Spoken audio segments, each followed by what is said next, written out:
stop scrolling sebab kita nak break dan borak.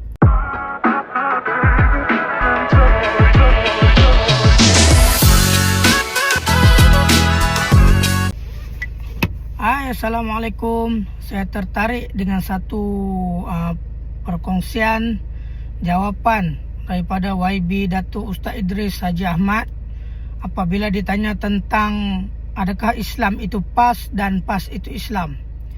Jawapannya sangat menarik, simple tapi padat. Jawapannya adalah PAS bukan Islam dan Islam bukan PAS.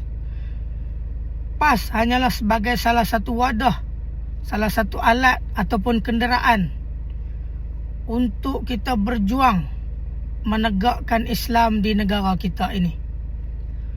PAS sebagai salah satu parti dari kebanyakan parti-parti Islam. Kalau parti Islam di Indonesia, ada parti dia. Parti Islam di Turki, ada parti dia. Tapi kalau parti Islam di Malaysia, yang dilihat konsisten adalah PAS. Jadi tuan-tuan boleh memilih PAS sebagai wadah perjuangan tuan-tuan dan puan-puan. Dia macam kita nak buat rumah. Kita nak bina satu rumah memerlukan banyak alat.